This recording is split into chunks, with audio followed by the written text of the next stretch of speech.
Um, well, yeah, I mean, obviously I wanted to talk about that. Yep, of course. Upside Down, Round Way.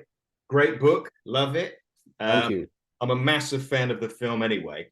And obviously They Live as sort of falls into that sort of B movie genre kind of exploration of tons of different topics and ideas and stuff. But I kind of wanted to start off with because I'm really interested in sort of evocative film objects anyway.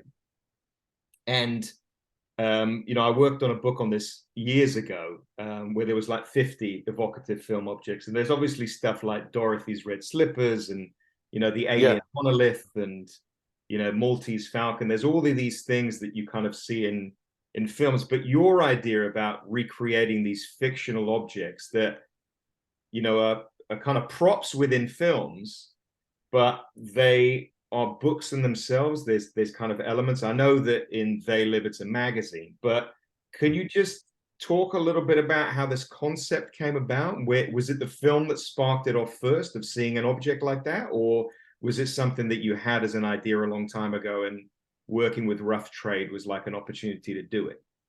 Yeah, I mean, there's not one answer to that really, but I guess the sort of preambling, well, not, yeah, the meandering answer is kind of all of those things. I guess it all starts like I've always had a kind of a love of these kind of world building things, that kind of what film does, and the kind of world and the escapism that it permits for audiences. I've always really loved, and I've really engaged in that, and I love nothing more than catching yourself like absolutely immersed within a film, whether you know it or not. Just when films really grab you. And I think when it was They Live that kind of gave me the initial idea, but the idea wasn't a kind of a simple one of just like, oh, it'd be great to just make that book for real. That the kind of the love for that film and the love for John Carpenter's kind of filmography and his work and his approach and generally the person in general. It really kind of culminated and inspired me, and I really loved it, and I wanted to do something with it, and I thought it'd be great to work with John Carpenter in some way or another. But also kind of combining that with my day job, really, like my practice and working as a designer and loving print and making books and loving that kind of tactile and analog world that I was operating in. It was an idea to bring those two things together. And I thought, wouldn't it be great if I could bring my skills and my kind of approach and work with films in some way that I enjoy or know best or feel comfortable. Then I was with that kind of thing loosely in mind, kind of in the soup of your brain. I watched the film, and him picking up that magazine and that kind of epiphany that he has in that scene of the film, from putting the glasses on and kind of figuring it all out, and that being the kind of missing jigsaw piece. And when he's literally got that in his hands as he sees the first alien, let's say. I just thought it'd be really great to recreate that moment for people. Like, it's such a visual trigger for people that when they see that kind of stark, black and white object with that word on it, with that command, and that sort of, I really thought that'd be great to sort of give to people in some way. I didn't know what it should be or could be at that moment, and then thinking about that kind of as an idea, and then going, there are other films where this happens. And it's not just They Live, and it's not just a John Carpenter fanboy moment. It's actually something I really admire about films, that they use other creative disciplines to then to sort of convey a story or convey a narrative or trigger something off in people. And it was sort of that, but I didn't really act on it. And I didn't really do anything about it, because the thing that stopped me was like, well, what the fuck is this book going to be about? Like, I didn't just want to make a zine. I didn't just want it to be this kind of throwaway, like I say, like a kind of throwaway token, because to me that would really undermine what the object is in the film and what the prop is itself. So for years, it kind of it sort of sat with me, this idea of making these artifacts that trigger off these epiphanies. And it sort of over that time of it being in, I sort of other ideas kind of added to it, and other contexts have started to become apparent, like, you know, the cultural reference of Shepherd Fairy, just in They Live's case, you know, people not necessarily knowing the kind of context of that, or the relationship to the film, and the kind of the dynamic that those two cultural artifacts have, and the relationships that they have with each other, was something that was really interesting to explore. But also the kind of the bigger notion of giving people a book from a film that they might love, but then trying to make the book operate in the same way that it does within the film itself, outside of the film. So the kind of interior exterior thing of it. So I wanted people to not just pick this up and go, oh, this is that book from They Live. I wanted them to then have the same kind of, or a similar experience that Roddy Piper might have, character, you know, Nada has in the film, where they suddenly are revealed in some way. Something is revealed to them, or something changes their perspective, or something challenges their perspective, or informs their perspective, or in one way or another, they're given a kind of epiphany themselves, and it acts and behaves in a way that the prop does. And it kind of took me years to get my head around that, because even now I feel like I'm having a fucking nosebleed trying to explain what these things are. You know, the fictional books that don't exist and made real, and people are like, what?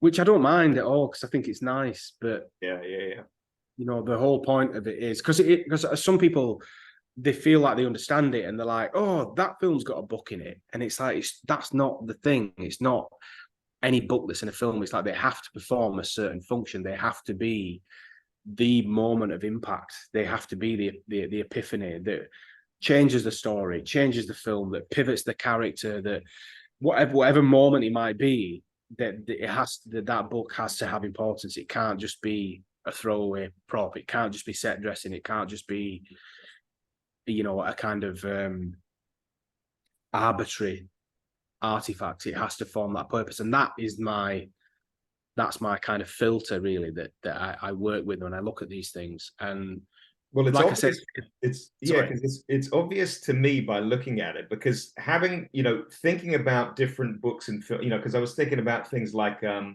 you know, The Secret of Time Travel or something in Donnie Darko, or like Yeah. the Necromancer in The Evil Dead. You know, there are particular books, and I know Wes Anderson, you know, has so much graphic design in his films where he'll have these fictional books that are about characters. You'll never necessarily look inside them, but I think you explaining a little bit about the idea of the epiphany, because that's what the editions are Yeah. called. Mm. And I guess that would be hard to explain, but in a way, I think anyone that has an appreciation, maybe from, you know, understanding your background as a designer and the types of things that you're interested in, it feels like a nice fit that people like John Carpenter and maybe even Stanley Kubrick, because they're filmmakers that seem to think on lots of different levels. And this was one of the questions that I was going to ask, is that because They Live has so many different aspects, it deals with so many different issues. You know, it deals with, you know, Reaganomics, capitalism, you know, corporate things, you know, the idea of freedom, you know, masculinity, all of these different things that you reveal in the book itself through the chapters, which obviously you say might have taken a long time to kind of open itself up.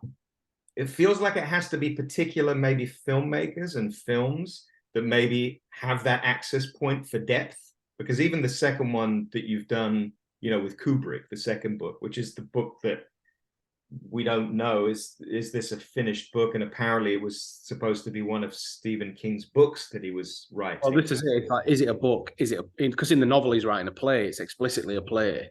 Yeah. So, you know, but we're never told what it is. We're just I mean, it's described as work, which I quite like. You know, Yeah.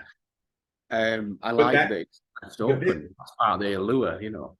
but that idea is, do you think, I mean, to pose it as a question, does it make a real difference in terms of the directors? Do you think that those directors align in some way to your philosophy of life, the way that you look at things, and you're more curious and you're addressing particular things that are, you know, broader than just making a piece of entertainment, which maybe some films with their props could be? Mm. Well, I mean, I'm going to be an awful kind of interviewer and say yes and no. No, as long as you explain it, it's fine. Because I think this is kind of where these things kind of overlap for me.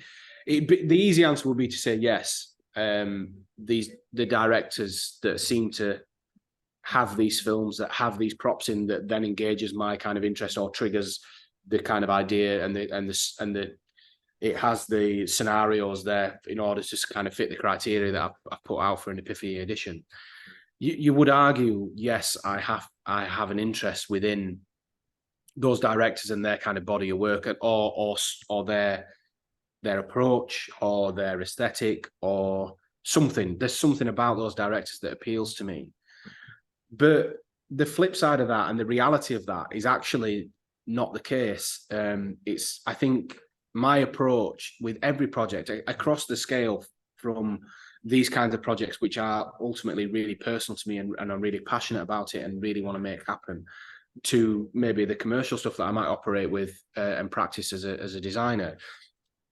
Every single one of those projects, I have to find something interesting in it, be that, at the most kind of surface level stuff of, look, I need to pay my rent, to right into it aligns with my politics, it aligns with my principles, or whatever those things are. There's a sliding scale. If I can't find one of those things at least in that project, I won't do it. So I think Kubrick is probably a good answer. Like, I've never really been that enamored with Kubrick. I find him, it sounds quite cliche when you do go into the study of Kubrick. I've always been quite turned off by Kubrick. I've always found him too masculine in his films. I've always found him too kind of bloke is not the right word, but they've never really done it for me. I've never found them that engaging. I've never really gone into 2001 and thought, fucking hell, this is the definitive science fiction film of all time. I absolutely respect him and I absolutely love them, but I've never had an emotional reaction to his films.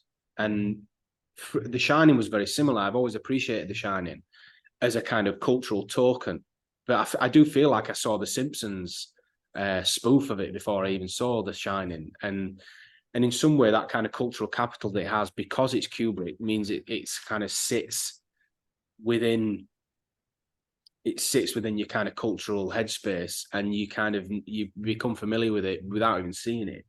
But there's things about Kubrick that revealed themselves to me, and that I learned to grow more, that did give me an appreciation of that kind of filmmaker's approach. And there's certain things, philosophies, ideas, things he says, that chime with me, and they have formed an appreciation through the making of this book, rather than me having an appreciation of the film and that then going forward. So I don't think it is a simple thing of like, I have to like the film. Me having to like the film isn't one of the criteria. The film having to have an immediate depth, or an immediate kind of layering of ideas and notions, it doesn't have to be there instantly for me to sort of engage with it. And I guess as an example of another one, like Tim Burton and Beetlejuice, which is one that we're working on at the moment. Like, a lot of people look at Tim Burton's work, and the driver of Tim Burton's work is actually like the way it looks, the aesthetic, like the Tim Burtonness of the articulation and the rendering, and the kind of the quirk and the stylistic choices, and the kind of the illustration and the animation, and that kind of visual vernacular that he has is so ingrained and is so part of his practice and his filmmaking, that I think sometimes it's a disservice to like what was going on in those films. And on the surface of it, you might not think there's a lot to unpick in Beetlejuice, but when you actually spend a bit of time with it, there's a lot there. There's a lot to unpick. So that's the book. That's the book that they've got, which is the handbook for the recently deceased. Handbook for the recently deceased, which is very different in terms of my criteria. Yeah. In that it isn't a trigger moment. Like in The Shining, it's a trigger moment. It's, even though we see it multiple times throughout the course of the film, it's not until Wendy sees it that the film pivots, because it's at that point the whole violence starts. And in They Live, again, it's a moment that then the whole film pivots on. In Beetlejuice, it's kind of there from the off. but it is the thing that constantly guides him through the film. It's a reference book, and they use it as a reference tool, and they're constantly referring to it. They have no idea what's going on, and that's the prop that they return to time and time again to try and make sense of things. And I think, and that to me is still an epiphany, because the epiphany is they're dead, and they fucking deal with it. And so it still fits and it still works. It just works in a different way. But well, it sounds to me this idea of what you're doing by extracting the object. I mean, it sounds to me more like the way. I mean, I don't know if you know the work of Sean Wolf, who did Beat Kit. You know, he kind of made this fictional world of products. He was an American designer.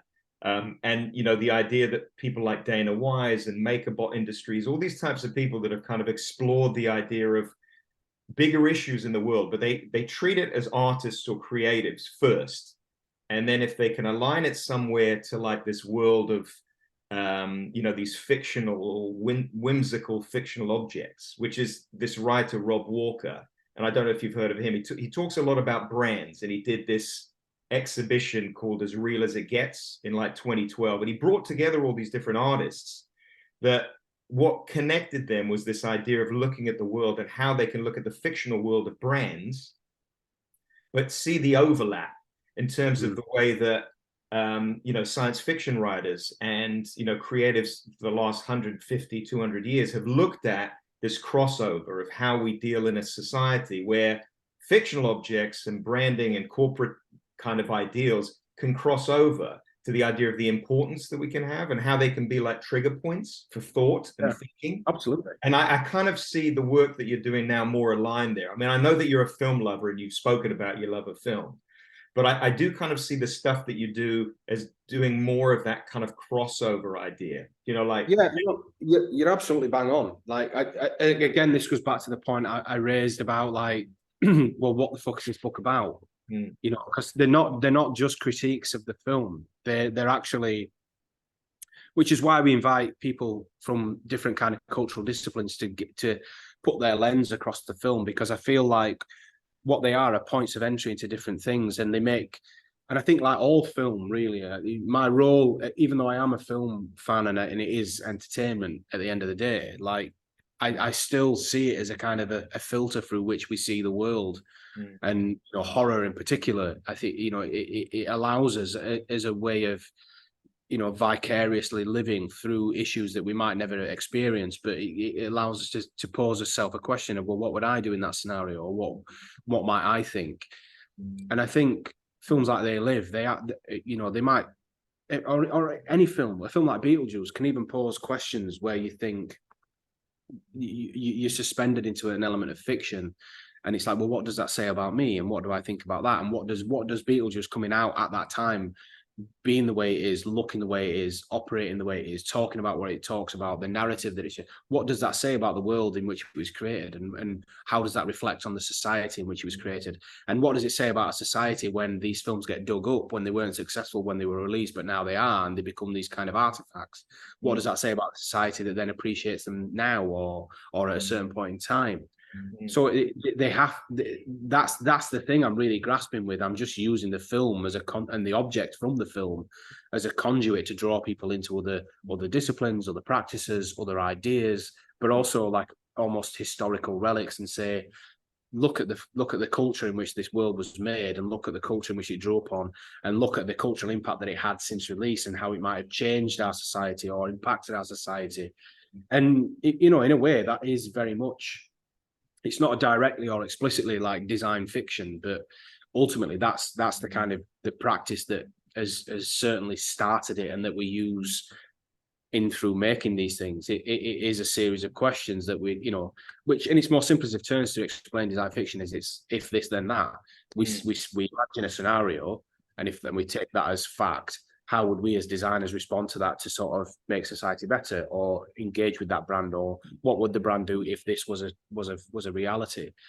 And that's how we problem solve, and that's how we get ourselves into these imagined scenarios where we can make progress, where we can make things that we might not think about within our own, you know, day-to-day realities and structures. And that's what I want these books to do, but they're just using film as a bit of a crowbar, really. Yeah, well, in a way, it's, you know, the best film criticism does that, because it doesn't just look at the film and critique the idea of sets or, you know, acting. It can, the best film criticism broadens it out and kind of gives it a sense of context of place and time and relevance and importance. Yeah.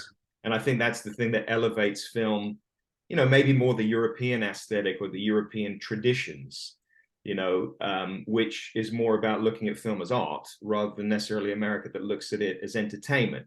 Although what's really interesting about They Live for me is the idea is that as a graphic designer, there's so much graphic stuff in it, you know, and you've got the idea of the visual stuff. And, you know, you talk about it in the book about the influence of people like Jenny Holzer and Barbara Kruger.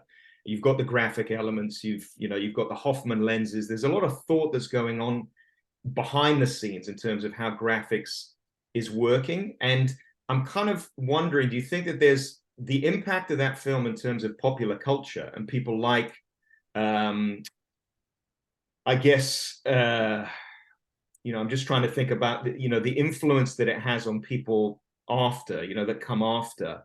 You know, the idea, because you mentioned Shepard Fairey, and I think about Adbusters, because Adbusters was kind of developed a little bit later, you know, and then you've got Brandalism, you've got all of these things that are kind of like skewering advertising. But it feels that, I'm not saying that They Live is year, you know, year zero for that, but it felt like a really seismic point that even though the film might have not been successful at the time, there's some films that become cult favorites and they start to get a following which leads beyond even film. And it seems to have had a really major influence on designers and creatives in that world of kind of skewering and looking at the world through advertising and graphic design, you know, and visuals. Do you think that that's why it's maybe become such a relevant film even now? Because it's, you know, it's got a political ideology, but it also has a very visual iconography that works behind it. Yeah, and I think it's politics and it's kind of the way it articulates its politics through graphics. They're kind of inseparable. And I think, and again, it goes back to that idea of the kind of the layering of the film.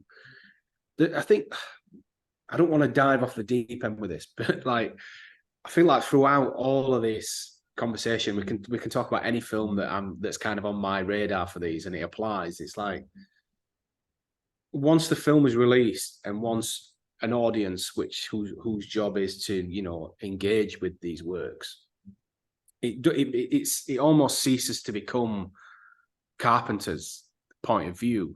And I think They Live is a really, you know, it can become what people want it to become. It can be a bullshit B-movie alien invasion thing. It can be a you know, a political polemic, and it can be something that gets somebody into advertising, and it can be someone that makes someone want to create some street art, and it can be all of those things at once, and none of those things for somebody. And I think the kind of the way in which we read these films and look into them, it might not be that was the intention. It might not be that was the reference. But again, I find it interesting that it inspires these things, and I think that's one of the things I love about film, that even though those, you know, there's no evidence. I asked John Carpenter these questions, like, did you look at the work of Jenny Holzer? Did you look at the work of Guerrilla Girls? Did you look at the work of all these, which I thought must have been a conscious choice because they're so similar. Mm. And I spoke to the art director and the production designer's son, and, you know, they, again, but both of them were just like, I don't know. There's no evidence for it. It might have done, but it ultimately, I think in They Live's case, they were working at such a pace and on such a budget that there was no real kind of, you know, overt and let's pause everything and talk about this kind of moments. I think they were just a case of, yeah, that fits, let's use it, which again is brilliant, and I love that. But so there's always a caution, I guess, that you might be reading into something based on your own experiences that you bring to that viewing of the film. But I think the reason why that relates to what you actually asked is I think that then informs where you take it. So if you come with all your baggage, as it were, and your interests, they might not necessarily be in an understandable or logical kind of sequence. They might just be there floating around, and the film might be the Velcro that suddenly sparks them all together. It might be, you know, that when people say, wow, that really articulated something that I've been trying to get my head around inside. Or it might be like an inspirational thing. And I think for me, that's what They Live does. I think it is such a vessel, and I think The Shining is very similar. You know, it's such a matrix of possibility that there's enough framework there for it to work as a film, and there's enough framework for it there, but there's enough room left for people to furnish that room themselves. You know, it's kind of like, it's the idea of, which again is an advertising phrase, but you know, if you're gonna set a trap with cheese, leave room for the mouse. And I think it's like, that's what these great films do, whether they're aware of it or not, because it's not their responsibility. The audience they find, it might not be the intended audience, but they find their own audience one way or another. Yeah, and it's interesting what you say by things, and I think yeah, that's what I love about them, and that's what I love about books as well, because books behave in exactly the same way.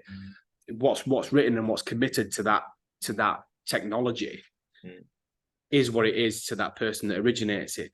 What that book then gets used for, or how that book then gets interpreted, or where that book finds its audience is in no way or shape or form controlled by the author or the originator or the auteur.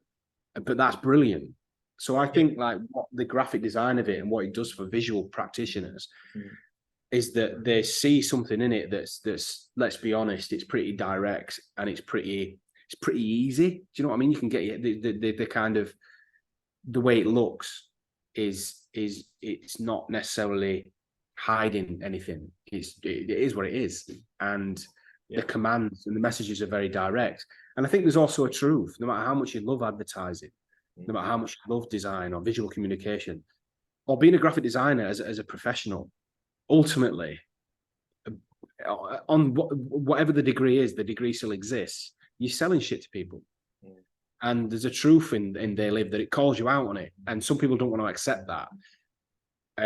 But they still, the spotlight's on them, and they're like, "Fuck, they've seen me." And other people really revel in it, and they fight, and they use it as an arsenal, and they fight. And now those things might feel in opposition, but I don't think they are at all. I think they're one and the same thing. I think it's an inspirational point of departure for people. Yeah, well, I guess it's this. That's what appeals to them. You know, that's what appeals to them from it.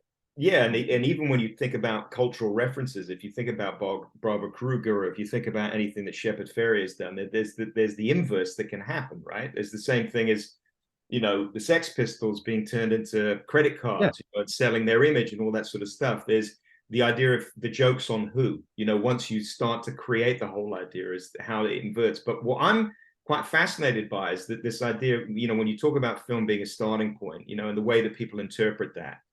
I think in a way it's like fan fiction, which has existed for a long time, which is the idea of that you've got the initial content and then you've got the audience that then take it and then push it into lots of different areas.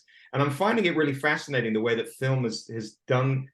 There's been a real kind of upsurge of people taking these things, looking at film and then creating things, whether it's objects or recreating objects, or, you know, making, you know, there was the Scorsese, you know, recipe book from all the films, you know, that have come, the Hato Press has come out. And then, you know, there's all these kind of springboards where graphic designers and creatives are using that material. And I do think that there's a sliding scale between things that maybe are pitching to the more, you know, refined, or not refined, but I guess audience that can appreciate subtlety, and then the stuff that just hits you and is like, oh, this is a great looking object, you know. So yeah, there's an engagement level, isn't there? Yeah, and I think the things that you're pitching at, I guess there's a challenge, isn't there, that when you're even saying, going back to the beginning of the interview, the idea that it's difficult even to explain what it is you're trying to do with the books, that like there's going to be an audience that will appreciate that and maybe see that on the levels that they are.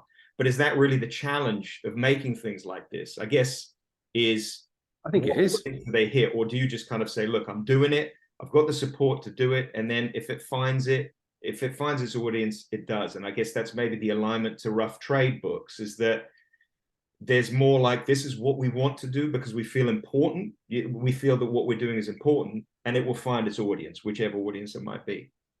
I think it's all of those things. I mean, naturally, I'd be a liar if I said that I don't care if these things are successful. Obviously, I want my work to be appreciated and loved, and I want the more people have it, the better. But that's not necessarily the intention. I'm happy. I feel happy that the books have an organic growth. and that they will find their audience. But it is a conscious choice. Like, I do think about these things, and I do try and lever every kind of opportunity I have to make these things engage with as many different people as possible.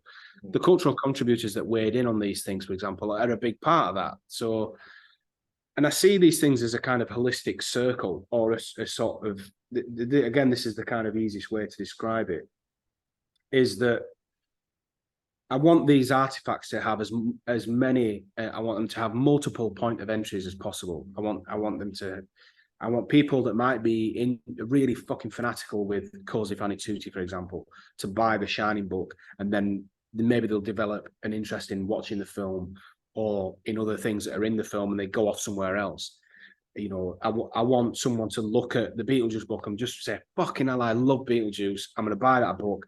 And then almost as a kind of Trojan horse in buying that book, just because it looks like the book from the film that they love, they then suddenly start to engage with the film at a completely different level that they might not have in before, or even that they had, and they appreciate it even more because they know what they're getting into.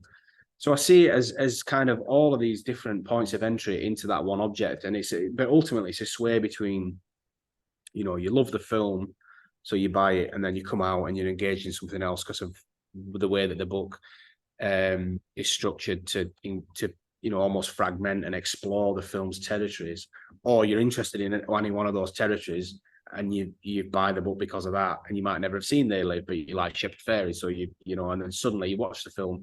So there's this kind of this relationship, this dynamic that sways between those ultimately two kind of polar things, but they're in a cycle, and you engage with the film, or you engage with what the film's about, or the ideas within the film, or all that other stuff, the culture of the film, I probably term it, because it covers everything. And that's the way I like it, because ultimately I feel like there's something there for everyone, really. And you might not know that, but I think it's always lovely. It's like recommending an album to somebody, and then that album, and then someone listening to it and going, fuck yeah, this was a really good recommendation. It's that, if you can get people to just give it that shot, give it that chance, for whatever hook or crook, you know, whoever's name's in it, whatever you're writing about, what the film is, any of those one things could be that chance to give for them to sit with it. I feel like, because we're so rigorous and we believe in it so much, we believe in the content, we believe in the points of view that these books have on the films that they're looking at, that we do feel like people will engage with it, like it, hate it. I'm not bothered about that. That's not my control, but they will have engaged with it to have either of those responses. Well, it feels like, as a film lover, it feels like a dream project, because it feels like something that, you know, obviously you get to explore film, but you get to speak to the directors, you get to speak to all of these other people that are involved in these kind of other areas that, for you, being seemingly, with all the work that you do, a very curious individual in terms of like the things that make the world tick. And you know, there's the curiosity in literature and, you know, popular culture, and, you know, the power and the impact of image making and all that type of stuff, and politics, to bring that together, but also through the lens of film, because there's so, you know, film sections of bookshops are, you know, getting smaller and smaller and smaller. But it's interesting that projects like this can kind of, I guess, fit lots of different areas.